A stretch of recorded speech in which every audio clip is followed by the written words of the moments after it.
What's up, my brothers and my sisters from another mister?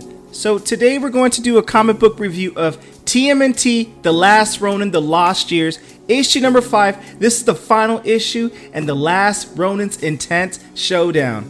Brought to you by RatedComics. Let's get to it. So we begin this issue exactly where we left off in issue number 4. Back in Ukraine, it was then. Shaka is gone because he went against the norm. Instead of fighting Michelangelo for the championship, for the right to be free, and to seek out his vengeance, he went off the rails and threw an axe at Finn, the boss that's leading the whole fighting tournament deal. So even though he won by way of disqualification, I mean, is he really a championship? And that's what Michelangelo's going through right now. So even though the crowd feels like this is a stinking ripoff and they want their money back, well, he's pissed about that. And Michelangelo's also pissed that these guys are going to take away Shaka just like he's nothing.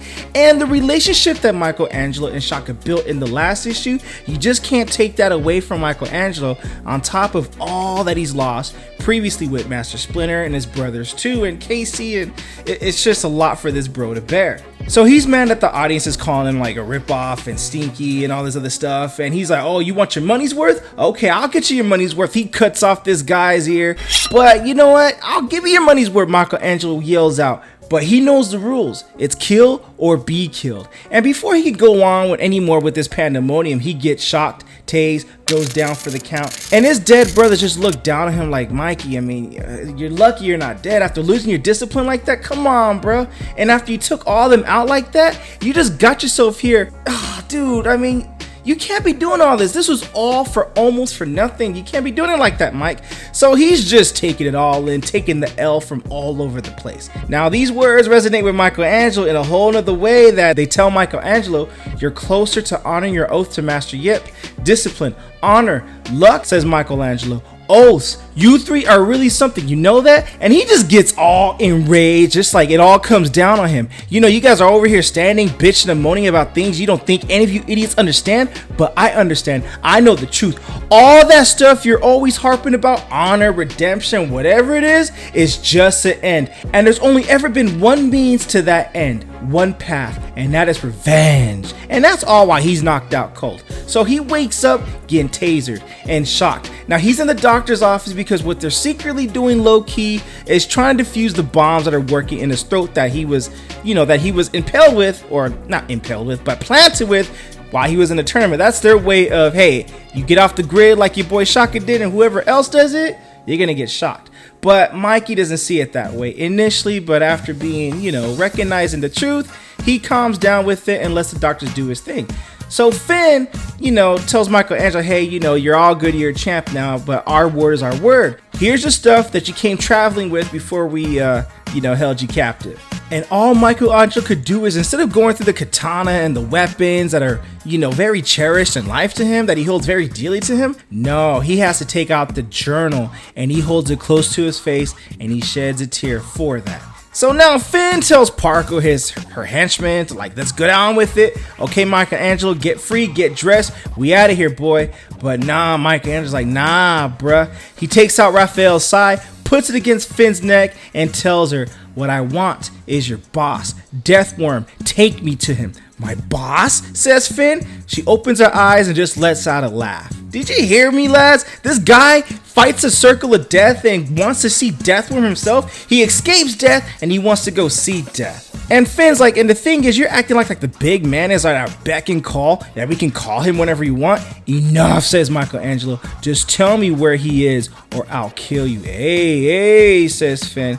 I'll be a good sport here, but keep in mind, your boy Shaka sacrificed himself so he can carry out the vengeance, and he appeared martyred himself to let you go and be a hero. So it'll be a real shame for you to let that lad down by killing me, because everyone else will kill you.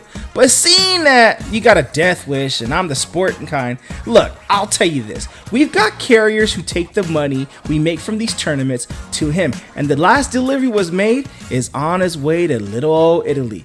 That's where you'll find your Deathworm, and that's where you'll find your end. So Michelangelo goes on the hunt for Deathworm to Italy, little old Italy. They ask Finn, why the hell did you let that man go? We could have killed him as soon as he set you loose. And Finn's like, okay, but we have killed him, Parker. The journey I sent him on, he's as good as dead. So Michelangelo goes without looking back, without a second thought. He left Ukraine for Italy, or rather, his entire family left. Splinter, his brothers, Shaka, Fugitoid, Gerald, all follow him as like this parade of failure that's just burdened onto him. And no matter how hard he tried during his long trek, he couldn't shake his little entourage of death off of him. His failure, his parade of failure, reminding him once again.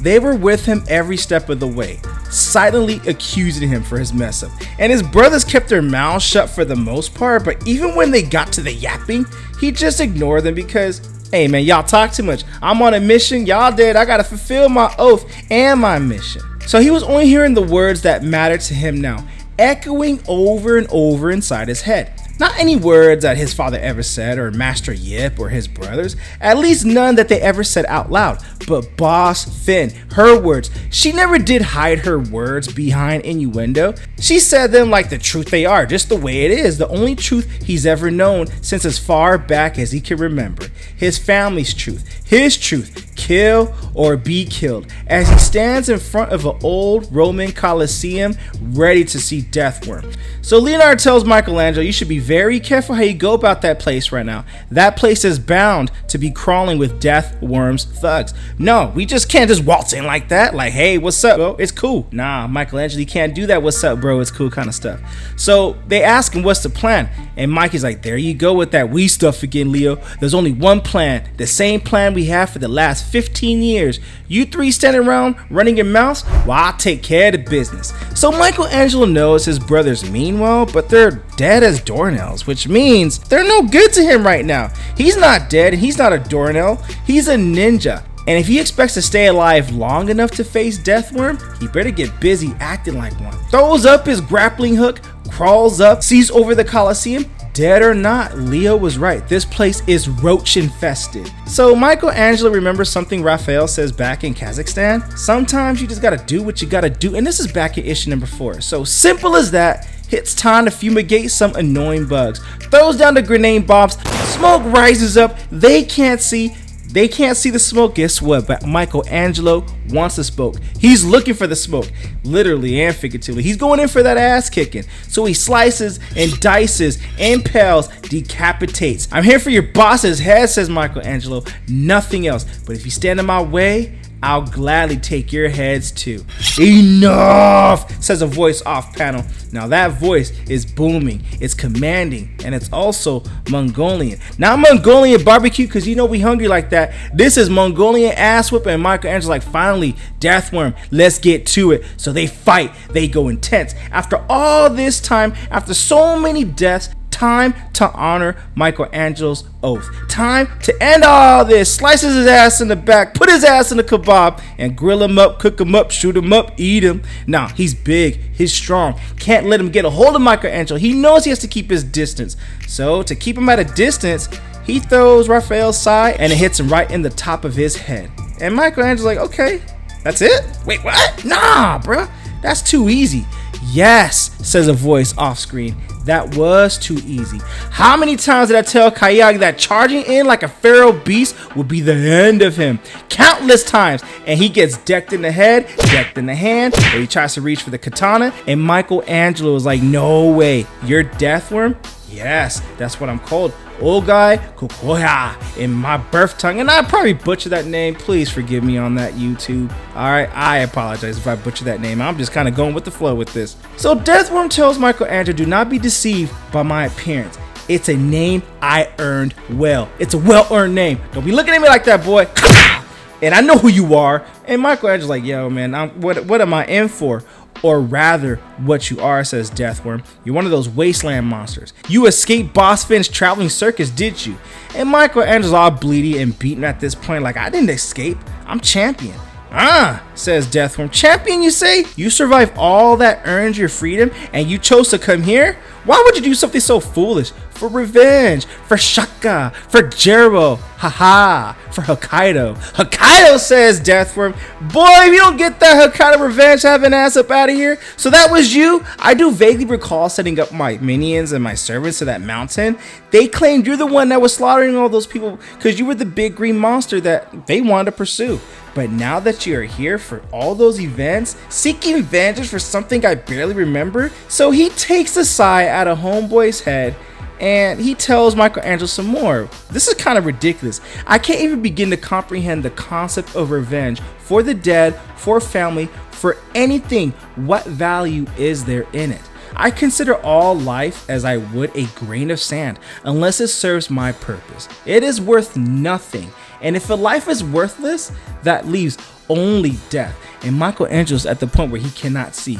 Too much blood in his eyes, but he has to remember the lessons that he was taught by Shaman, and I believe that was in issue number 2. Our senses are like a kingdom, Michelangelo. When they are divided, we fall, but when they are united in harmony, the entire world reveals itself to us. And so that's when the lesson kicks in. Deathworm says, I am death, throws his sigh, and senses or no senses, Michelangelo catches that sigh, utilizing the training that he's learned in issue number 2. And he's like, not so weakened as you appear. Well, as a great man once told me, said Michelangelo, don't mistake softness for weakness. Now, what were you saying about some kind of sand?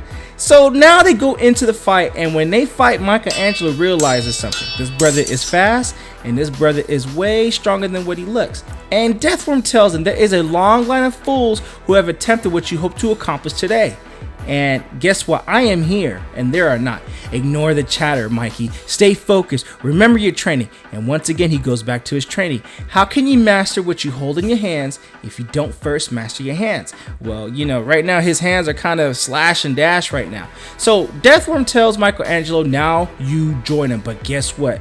Using his quick reflexes and utilizing his training once again, Michelangelo deflects. Boom! Nah, but now he has to take out these weapons. Remember these? And this is a throwback to issue number 2, which I'm happy we covered these issues because it's all coming back full circle here. When Deathworm pummeled the village and left those weapons behind, now Michelangelo's coming back full circle and using those weapons as a reminder to what he did. Your boss is right, says Mikey. He is death. Anyone want to follow the leader? Nah, these guys are like, nah, Deathworm is death right now. We ain't doing it. But going back and reigniting everything again, Michelangelo notices that coat that first bro tried to rush him with, and that's that Last Ronin coat. Deathworm is dead. Now as for Master Yip, for Gerald, for Shaka, it's over. But Mikey is not finished because this is a prequel to the Last Ronin. It's time to go home. No more waiting, no more stopping, no mercy, no peace. You're next. He goes back to New York City. And that's where the story eventually kicks off with New York City, and all we get from there is the origin of Odin, Yi, Moja, and Uno. Well, not the origin, but like kind of like a pass the torch, how all their names mean one. And I kind of figured that, but that is a cool way to tie it up. Now they're grown and they are the new Ninja Turtles, and that is the end for now, as this story will continue on. As far as the Last Ronin, Lost Years, issue number 5 in the entire series and haul, this was a banger in my opinion, and it was definitely not a waste of ink, it was not a waste of art, and it was definitely good use of storytelling. And I'm glad I got to read this and upload this to YouTube for you guys to enjoy and share. So what you guys think of the comic book? Comment below, let me know. Also, links in description if you wish to add this comic book and or some of our other Rated Comics exclusives to your comic book collection. Support the art, support the industry. With all that being said, thank you again for watching. Until next time.